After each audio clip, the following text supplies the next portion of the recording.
Hello everyone, welcome back to our channel benchmark study. आज हम discuss करेंगे हमारी पीआईबी टॉप 150 एमसीक्यू सीरीज का पार्ट 3। तो जिसने पहले के दो पार्ट नहीं देखे हैं वो प्लेलिस्ट में जाके पहले के दो पार्ट देख सकते हैं। और इस लेक्चर की जो पीडीएफ है वो आपको कैसे मिलेगी, उसका लिंक आपको सब कुछ पिन कमेंट में मिल जाएगा। तो स्टार्ट करते लेक्चर को और बढ़ते अपनी फर्स्ट न्यूज की तरफ।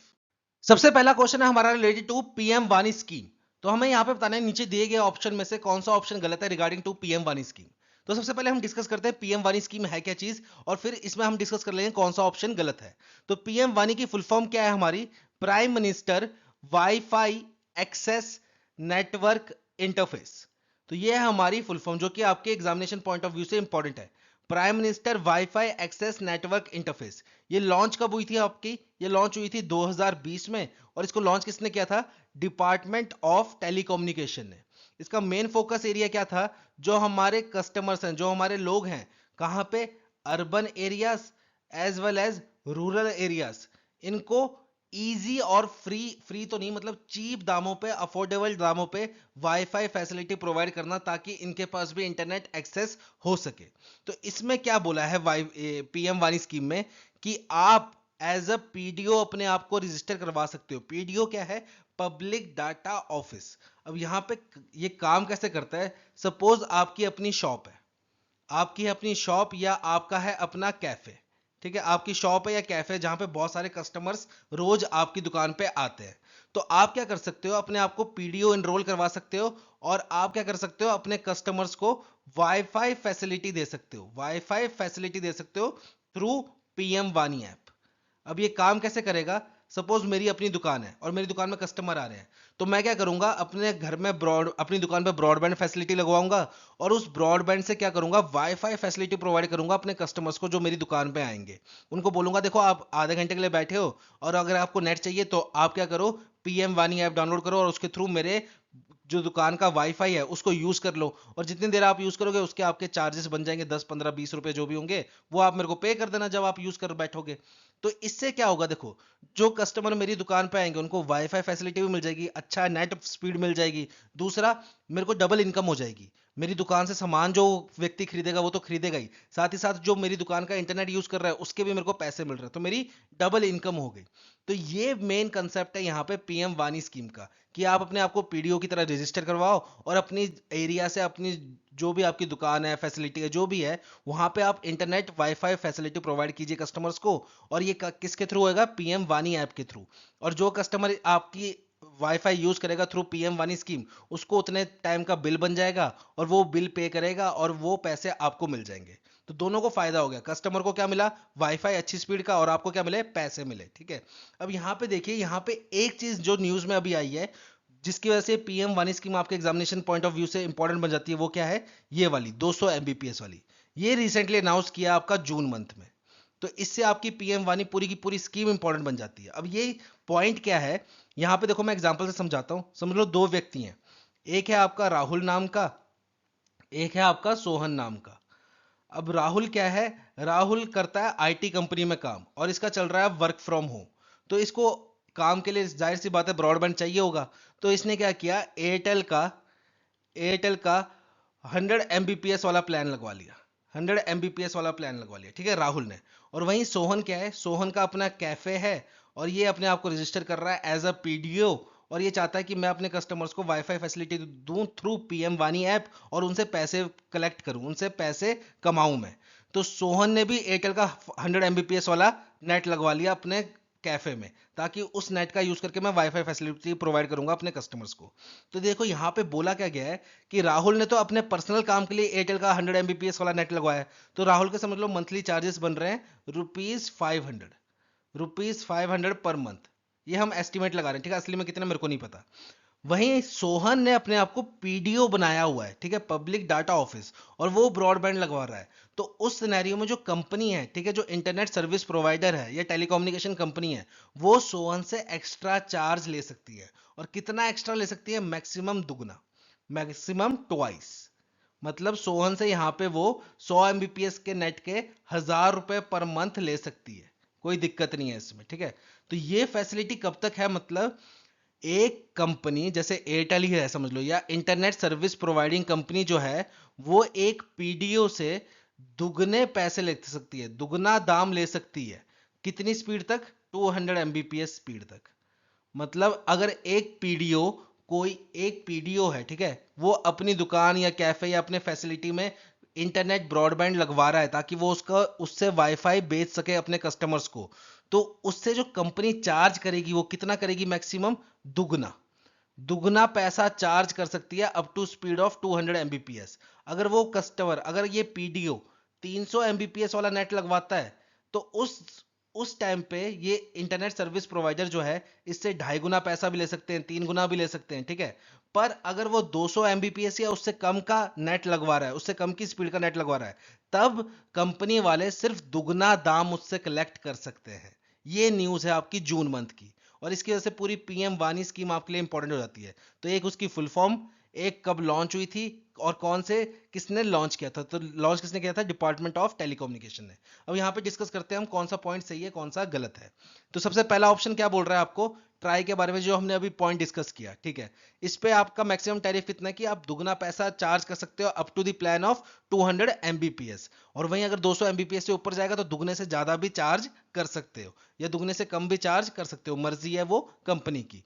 पर अगर 200 एमबीपीएस या उससे कम का प्लान ले रहा है कोई, और उस पे अगर आपने चार्जेस बिठाने हैं, एज अ कंपनी आप उससे चार्जेस कलेक्ट कर रहे हो, तो आप दुगने से ज्यादा चार्जेस नहीं ले सकते।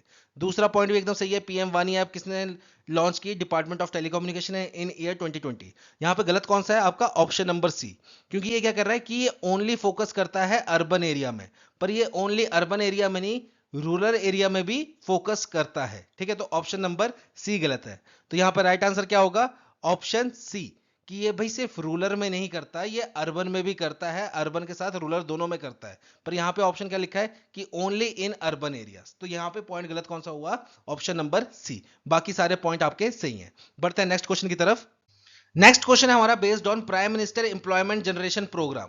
तो हमें बताना है नीचे दिए गए ऑप्शन में से कौन सा ऑप्शन गलत है रिगार्डिंग पीएमईजीपी। तो देखो, prime minister employment generation programme 2008 में लॉन्च हुआ था। ये अभी इंपॉर्टेंट क्यों बन रहा है एग्जामिनेशन पॉइंट ऑफ व्यू से? क्योंकि अभी रिसेंटली जो इसकी इंप्लीमेंटिंग एजेंसी है KVIC, khadi and village industry commission, इन्होंने 300 करोड़ की सब्सिडी बांटी है। 300 करोड़ की सब्सिडी बांटी है, तो इसलिए ये पूरी की पूरी स्कीम जो है, पूरा का पूरा प्रोग्राम है, इंपॉर्टेंट बन जाता है आपके एग्जामिनेशन पॉइंट ऑफ व्यू से। बेशक लॉन्च ईयर 2008 में हुआ था। तो पहले हम पीएमईजीपी के बारे में पढ़ लेते हैं, फिर डिस्कस कर लेंगे कौन सा पॉइंट गलत है। तो पीएमईजीपी जो है हमारा prime minister employment generation programme, ये लॉन्च कब हुआ था आपका? ईयर 2008 में। और 2021 में बोला कि हम इसको 5 साल से और एक्सटेंड कर देंगे। तो ये वैलिड कब तक रहेगा? ईयर 2026 तक। हालांकि क्या पता बाद में इसको फिर और एक्सटेंड कर दें, पर अभी वैलिड कब तक है? 2026 तक। इसकी मिनिस्ट्री कौन सी है? MSME ministry. और इसकी इंप्लीमेंटिंग एजेंसी कौन सी है? KVIC, khadi village industry commission, ठीक है। ये इसकी इंप्लीमेंटिंग एजेंसी है। अब इसमें काम क्या है कि इसमें बोला गया है कि आप अपनी माइक्रो इंटरप्राइजेस खोलिए। आप अपनी माइक्रो इंटरप्राइजेस खोलिए, चाहे फिर वो आप मैन्युफैक्चरिंग सेक्टर में खोलिए या सर्विस सेक्टर में। और उसको खोलने में जो खर्चा आएगा उसमें से कुछ हिस्सा गवर्नमेंट आपको सब्सिडी के रूप में वापस कर देगी। क्यों? क्योंकि गवर्नमेंट चाहती है ज्यादा से ज्यादा माइक्रो इंटरप्राइजेस खोलिए। अब देखिए, इसको टेक्निकली समझिएगा। सपोज मैं अपना खुद का एक मैन्युफैक्चरिंग, मतलब कुछ भी समझ लो, कार्डबोर्ड प्रिंटिंग या कुछ भी समझ लो, ऐसे मैं अपनी मैन्युफैक्चरिंग फैसिलिटी खोलता हूं माइक्रो एंटरप्राइजेस। तो मेरे को वहां पे ज्यादा नहीं तो कम से कम 2 या 4 बंदे तो रखने ही पड़ेंगे काम करने के लिए। तो यहाँ पे देखो क्या होगा, उन 2-4 बंदों को मेरी कंपनी की वजह से उनको रोजगार मिलेगा। तो सरकार चाहती है ज्यादा से ज्यादा माइक्रो एंटरप्राइजेस खुले ताकि ज्यादा से ज्यादा लोगों को रोजगार मिल सके। और इसलिए सरकार कह रही है कि आप अपनी माइक्रो एंटरप्राइजेस खोलिए, कोई बात नहीं, उसमें जो खर्चा आएगा उसमें से कुछ हिस्सा हम आपको सब्सिडी के रूप में वापस कर देंगे। तो ये है आपका पूरा concept prime minister employment generation programme का। अब इसका क्राइटेरिया पढ़ते हैं, फिर हम समझ जाएंगे कौन सा पॉइंट सही है, कौन सा गलत है। तो सबसे पहले है एज क्राइटेरिया। तो अगर आपने अपने आप को एनरोल करना है under prime minister employment generation programme, तो आपकी मिनिमम एज कितनी होनी चाहिए? 18 ईयर्स, ठीक है। 18 साल के आप होने चाहिए। फिर क्या इसमें कोई एजुकेशन क्वालिफिकेशन क्राइटेरिया है? तो इसमें एजुकेशन क्वालिफिकेशन क्राइटेरिया है, पर वो लिमिटेड चीज़ों के लिए। मतलब जैसे समझ लो, मैं एक माइक्रो इंटरप्राइजेस खोल रहा हूँ मैन्युफैक्चरिंग सेक्टर में, या फिर माइक्रो इंटरप्राइजेस खोल रहा हूँ सर्विस सेक्टर में, और मेरी माइक्रो इंटरप्राइजेस की कॉस्ट जो है वो 10 लाख से ऊपर जा रही है, अबव 10 लाख, अबव 10 लाख, और सर्विस में जा रही है अबव 5 लाख।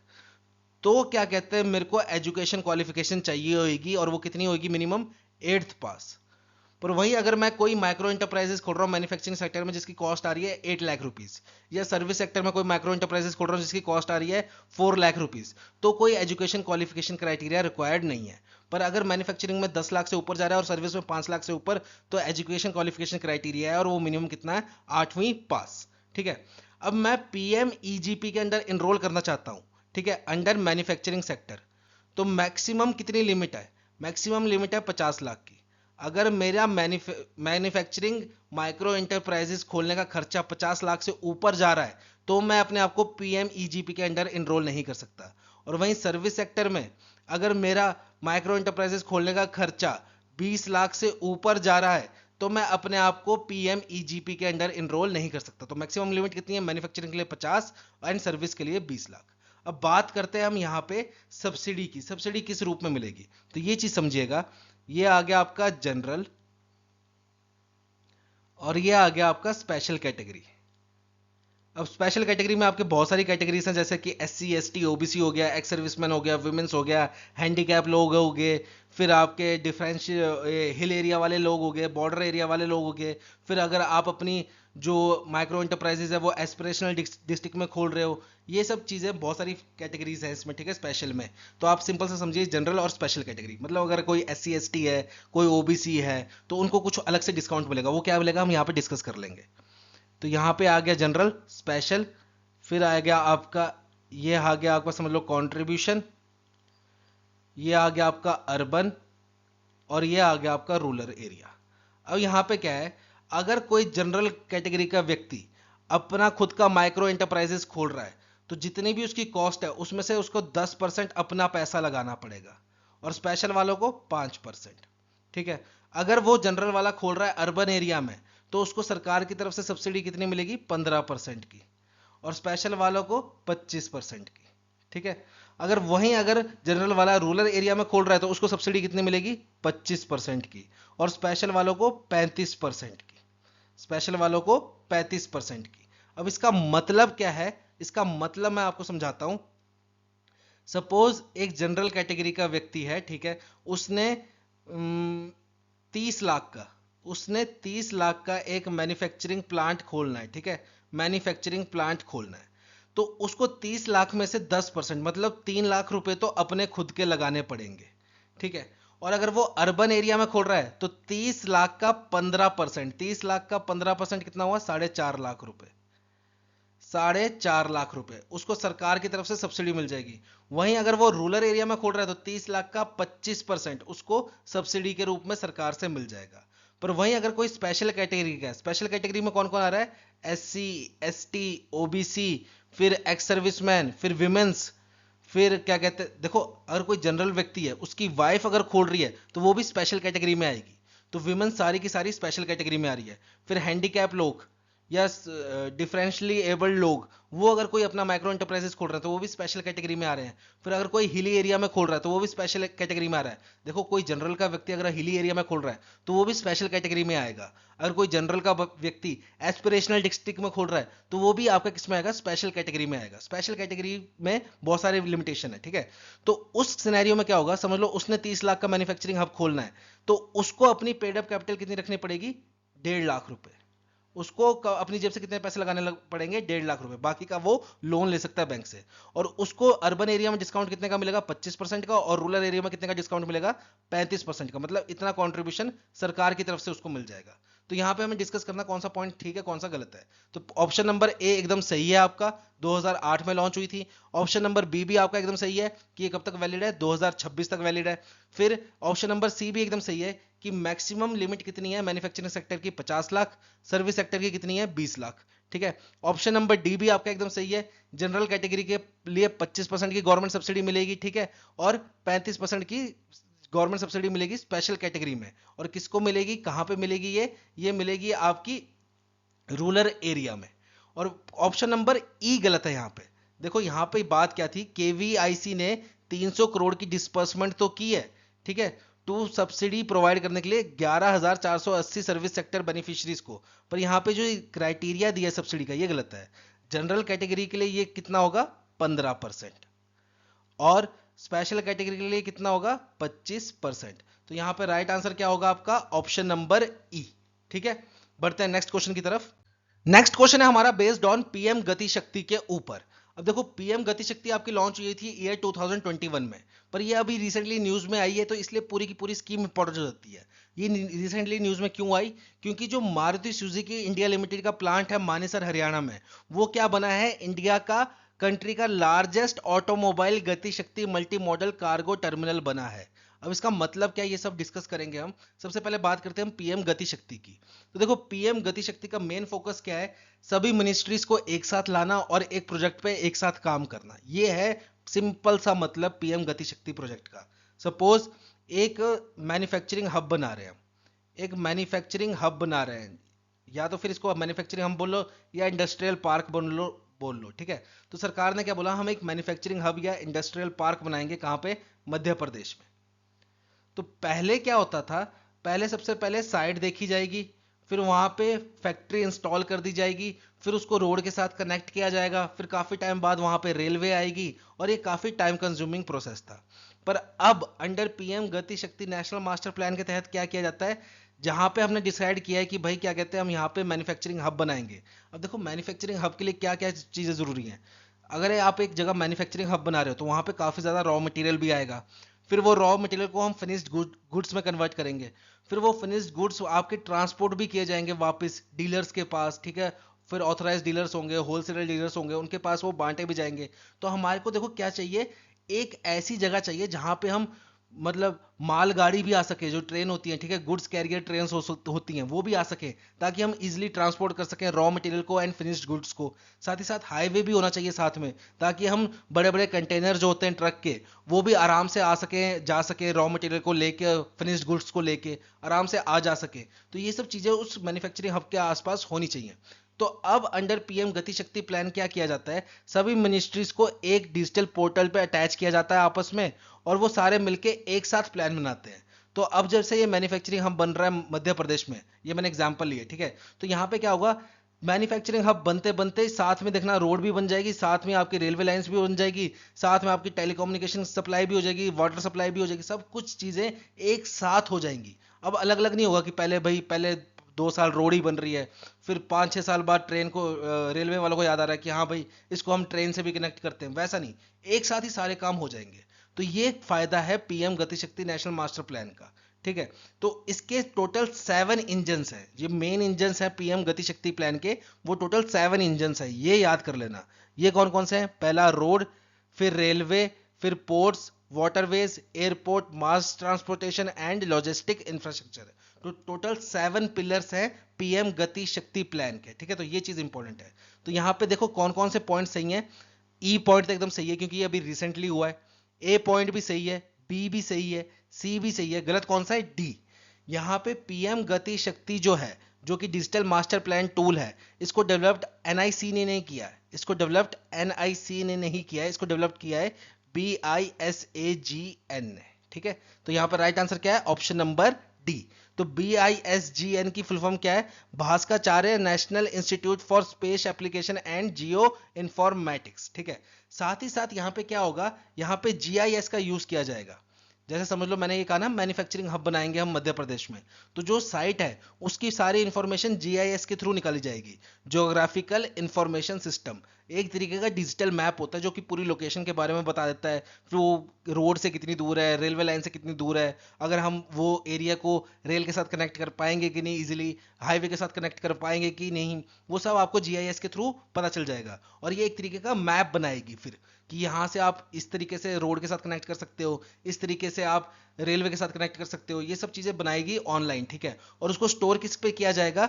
जैसे हमारा देखो गूगल ड्राइव होती है, ठीक है, फिर एप्पल्स वालों का iCloud होता है, वैसे गवर्नमेंट ऑफ इंडिया का एक क्लाउड प्लेटफॉर्म है जिसका नाम क्या है? मेघराज। तो ये चीज भी इंपॉर्टेंट है। देखो ये स्टैटिक में आ सकती है आपकी, तो मेघराज प्लेटफॉर्म पे आपका ये चीज सब स्टोर किया जाएगा। सारे प्लान स्टोर किस पे किए जाएंगे? मेघराज पे। और ये डिजिटल मास्टर प्लान बनाया किसने? BISAGN ने, Bhaskaracharya national institute for space application and geo informatics. ठीक है, बढ़ते हैं नेक्स्ट क्वेश्चन की तरफ। नेक्स्ट क्वेश्चन है हमारा बेस्ड ऑन प्रधानमंत्री आवास योजना अर्बन 2.0। तो ये स्कीम भी हमारी लॉन्च हुई थी ईयर 2023 में। अब ये दोबारा न्यूज में क्यों आई है, क्योंकि अभी थर्ड मीटिंग हुई किसकी, central sanctioning and monitoring committee की, और इन्होंने डिसाइड किया कि ये नए न्यू 2.35 लाख हाउसेस बनाएंगे अंडर प्रधानमंत्री आवास योजना अर्बन 2.0। तो इसलिए हमारी ये पूरी की पूरी स्कीम इंपॉर्टेंट बन जाती है एग्जामिनेशन पॉइंट ऑफ व्यू से। तो हमें नीचे दिए गए पॉइंट में से बताना कौन सा पॉइंट गलत है रिगार्डिंग टू प्रधानमंत्री आवास योजना अर्बन 2.0। तो सबसे पहले थोड़ा सा स्कीम डिस्कस कर लेते हैं, फिर पॉइंट को डिस्कस कर लेंगे। तो प्रधानमंत्री आवास योजना अर्बन 2.0 इसका मेन फोकस एरिया क्या है, कि देखो प्रधानमंत्री आवास योजना का मेन फोकस क्या है कि हाउसिंग फॉर ऑल, सबके पास अपना खुद का घर हो, ये है आपका प्रधानमंत्री आवास योजना का मेन एम। अब यहाँ पे बात करते हैं हम एलिजिबिलिटी क्राइटेरिया अंडर प्रधानमंत्री आवास योजना अर्बन 2.0। अगर आपको प्रधानमंत्री आवास योजना अर्बन 2.0 का कुछ बेनिफिट लेना है तो आपको उसके लिए क्या क्या एलिजिबिलिटी क्राइटेरिया है। सबसे पहले आपके पास कोई पक्का मकान नहीं होना चाहिए, नो पक्का हाउस। दूसरा, आपकी हाउस होल्ड इनकम जो है वो 3 कैटेगरी में आनी चाहिए। 3 कैटेगरी कौन कौन सी है, एक है आपकी ईडब्ल्यूएस, एक है आपकी एलआईजी और एक है आपकी एमआईजी। ईडब्ल्यूएस क्या है, इकोनॉमिकली वीकर सेक्शन। अगर आपके पूरे घर की इनकम जो है, पूरी फैमिली की इनकम है वो अप टू 3 लाख है तो आप आते हो ईडब्ल्यूएस कैटेगरी में। फिर एलआईजी क्या है आपका, लो इनकम ग्रुप। अगर आपकी पूरी फैमिली की इनकम 3 लाख से लेके 6 लाख तक है तो आप आते हो लो इनकम ग्रुप में। और वहीं अगर आपकी फैमिली की इनकम 6 लाख से लेके 9 लाख तक है तो आप आते हो मिडिल इनकम ग्रुप में, एमआईजी। तो ये 3 इनकम ग्रुप में होने चाहिए हो, या फिर और आपके पास पक्का हाउस नहीं होना चाहिए, तभी आप फायदा उठा सकते हो प्रधानमंत्री आवास योजना अर्बन 2.0 का। तो इसमें भी देखो 3-4 क्राइटेरिया हैं, वो मैं यहाँ पे लिख देता हूँ, फिर हम डिस्कस कर लेंगे पॉइंट वाइज। ठीक है, सबसे पहले यहाँ पे लिख देता हूँ मैं स्टेट, फिर आ जाएगा आपका, यहाँ पे आ जाएगा आपका बीएलसी एंड एएचपी, फिर आ जाएगा आपका यहाँ पे एआरएच, और फिर यहाँ पे आ जाएगा आपका आईएसएस। अब ये क्या चीज़ है ये भी डिस्कस करेंगे, टेंशन मत लीजिएगा।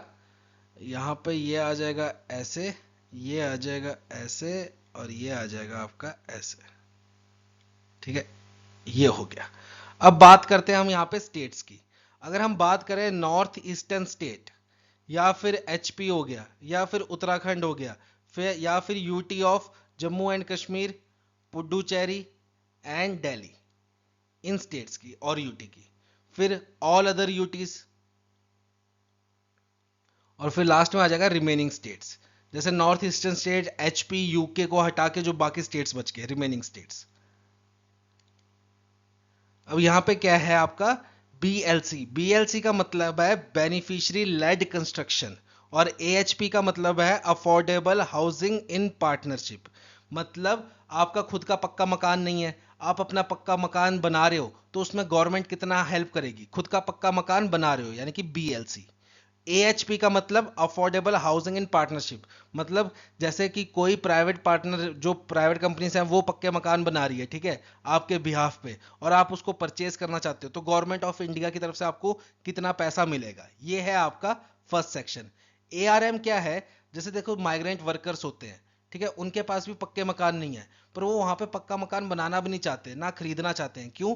क्योंकि वो वहां पे सिर्फ काम करने आए हैं, तो उनको अफोर्डेबल रेंट पे घर चाहिए, बस उनके ये मतलब होता है। तो अगर कोई कंपनी टेक्नोलॉजी इनोवेशन का यूज करके, टेक्नोलॉजी इनोवेशन का यूज करके ऐसे मकान बना रही है ताकि वो इजीली रेंट पे दिए जा सके किनको, वर्कर्स को, ठीक है, गरीब लोगों को, मिडिल क्लास लोगों को जो इस कैटेगरी में आ रहे हैं, इनको अफोर्डेबल रेंट पे अगर मकान प्रोवाइड कर रही है बाय यूजिंग टेक्नोलॉजिकल इनोवेशन, तो उनको कितना पैसा मिलेगा गवर्नमेंट ऑफ इंडिया की तरफ से वैसे मकान बनाने के लिए। और आईएसएस क्या है आपका, इंटरेस्ट सब्सिडी स्कीम, जो कि अगर आप होम लोन ले रहे हो तो आपको कितना इंटरेस्ट सब्सिडी मिलेगी। ठीक है, तो यहाँ पे एक चीज याद रखिएगा, जो ये पहली वाली कंडीशन है, ठीक है, beneficiary led construction and AHP affordable housing in partnership, मतलब जब आप खुद का मकान बना रहे हो या बना बनाया मकान खरीद रहे हो, ये जो पैसा मिलेगा ये सिर्फ ईडब्ल्यूएस कैटेगरी वालों को मिलेगा। ये वाला जो ऑप्शन है पहले वाला वो सिर्फ ईडब्ल्यूएस के लिए है, बाकी जो ये दोनों ऑप्शन है इसमें तीनों आते हैं, ईडब्ल्यूएस एलआईजी एमआईजी, इसमें भी ईडब्ल्यूएस एलआईजी एमआईजी, पर पहले वाले में सिर्फ ईडब्ल्यूएस आएगा। ठीक है, तो सपोज अगर आप खुद का मकान बना रहे हो या बना बनाया मकान परचेज कर रहे हो पहली कैटेगरी में, north eastern state, HP, UK, UT of J and के, पुडुचेरी एंड दिल्ली, तो यहाँ पे सेंट्रल गवर्नमेंट कितना देगी आपको contribution maximum 2.25 lakh, and state government कितना देगी मैक्सिमम 0.25 लाख।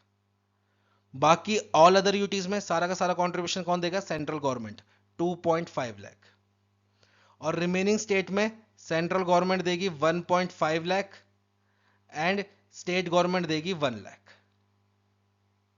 अब यहां पे हम अगर ARH की बात करें, अफोर्डेबल रेंटिंग हाउसिंग की बात करें, तो अगर कोई कंपनी टेक्नोलॉजी इनोवेशन का यूज करके रेंटल हाउस बना रही है जो कि सस्ते दामों में प्रोवाइड कर सकते हैं, तो उन कंपनीज को क्या दिया जाएगा, ग्रांट दिया जाएगा गवर्नमेंट ऑफ इंडिया की तरफ से। गवर्नमेंट ऑफ इंडिया की तरफ से कितना दिया जाएगा, 3000 रुपीज पर स्क्वायर मीटर। और अगर हम स्टेट गवर्नमेंट की बात करें, स्टेट गवर्नमेंट की तरफ से मिलेगा आपका 2000 रुपीज पर स्क्वायर मीटर, ठीक है। और इंटरेस्ट सब्सिडी की बात करें, तो अगर आप हाउस लोन ले रहे हो तो आपको हाउस लोन पे इंटरेस्ट सब्सिडी मिलेगी कितने की, 4% की, और ये भी कितने पे, सिर्फ 8 लाख तक के लोन पे। समझ लो आपने 20 लाख का लोन लिया है, तो 20 लाख में से 8 लाख के लोन जो है उस पे आपको 4% की इंटरेस्ट सब्सिडी मिलेगी। बाकी क्या, जो 12 लाख का लोन होगा उस पे आपको पूरा रेट ऑफ इंटरेस्ट देना पड़ेगा बैंक को, ठीक है। तो 4% की इंटरेस्ट सब्सिडी मिलेगी, maximum loan up to 8 lakh, और इसका टोटल बेनिफिट कितना मिलेगा आपको, 1.80 लाख का, ठीक है। तो ये है आपका प्रधानमंत्री आवास योजना अर्बन 2.0। तो यहां पे हमें बताना है ऊपर दिए गए ऑप्शन में से कौन सा सही है कौन सा गलत है।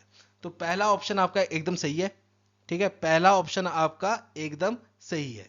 दूसरा ऑप्शन आपका एकदम सही है, तीसरा ऑप्शन भी आपका एकदम सही है। गलत कौन सा है आपका, चौथा ऑप्शन, टेक्नोलॉजिकल इनोवेशन ग्रांट, ये वाला जो हमने बोला, जहां पे कंपनी टेक्नोलॉजी का यूज करके अफोर्डेबल हाउस बना रही है ताकि रेंट दे सके, ठीक है, ताकि वो रेंट प्रोवाइड कर सके।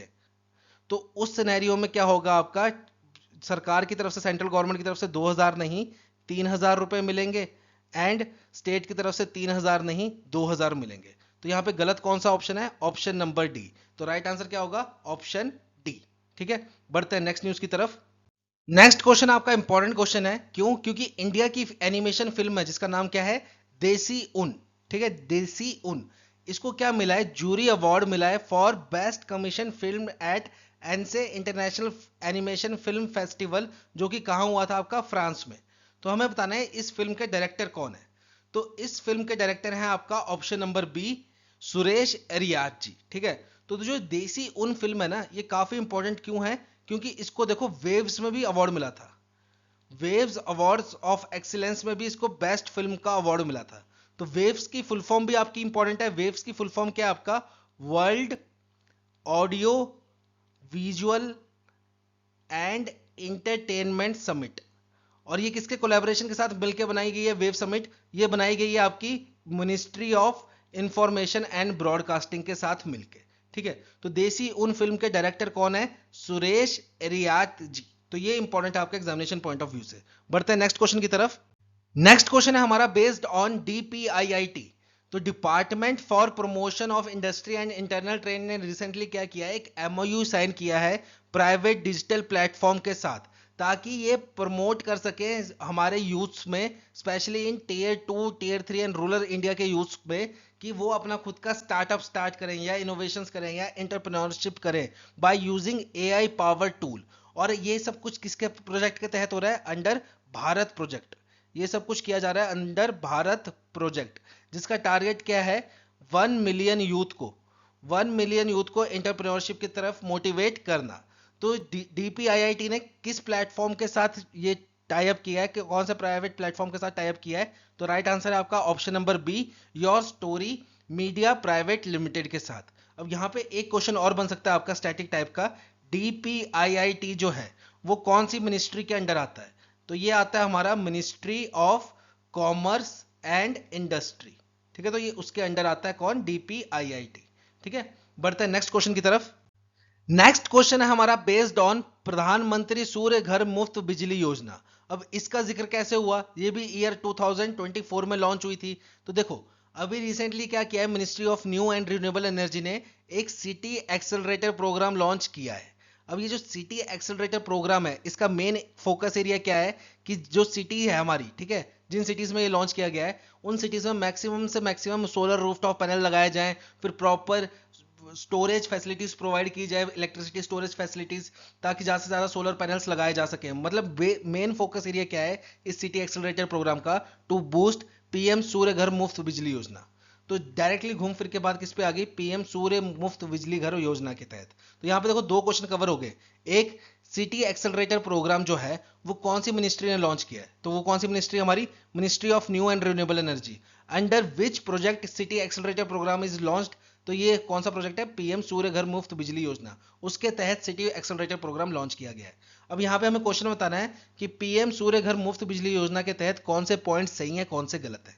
तो देखो, जो पीएम मुफ्त बिजली घर योजना है उसका मेन फोकस एरिया क्या है कि जो लोग हैं जिनके अपने पास घर है, वो अपने घरों की छत पे क्या लगाएं? सोलर रूफटॉप पैनल लगाएं। जिससे क्या होगा? सोलर रूफटॉप पैनल की वजह से सोलर एनर्जी प्रोड्यूस होगी और वो अपनी उस एनर्जी को अपने घर में यूज कर सकते हैं, जिससे उनकी बिजली फ्री हो जाएगी। और साथ ही साथ अगर उनकी बिजली ज्यादा प्रोड्यूस हो रही है तो वो अपनी बिजली डिस्कॉम के थ्रू कंपनीज को बेच भी सकते हैं और पैसे कमा सकते हैं। और इस सब को मोटिवेट करने के लिए सरकार ने क्या किया है? सब्सिडी प्रोवाइड की है। सब्सिडी क्या प्रोवाइड किया है कि अगर आप पैनल लगवा रहे हो 1 किलोवाट का, तो आपको 60% की सब्सिडी दी जाएगी। अगर आप पैनल लगवा रहे हो 2 किलोवाट तक का, तब भी आपको 60% की सब्सिडी प्रोवाइड की जाएगी। अगर आप पैनल लगवा रहे हो 3 किलोवाट का, तो देखो 3 किलोवाट का पैनल लगवा रहे हो तो उसमें से 1 से लेके 2 किलोवाट तक पे आपको 60% की सब्सिडी मिलेगी। एंड फिर 2 से जो 3 किलोवाट होगा उस पे आपको 40% की सब्सिडी मिलेगी। तो यहाँ पे आपको 3 किलोवाट तक के अगर आप पैनल लगवाते हो अंडर पीएम सूर्य घर मुफ्त बिजली योजना, तो आपको सब्सिडी प्रोवाइड की जाएगी।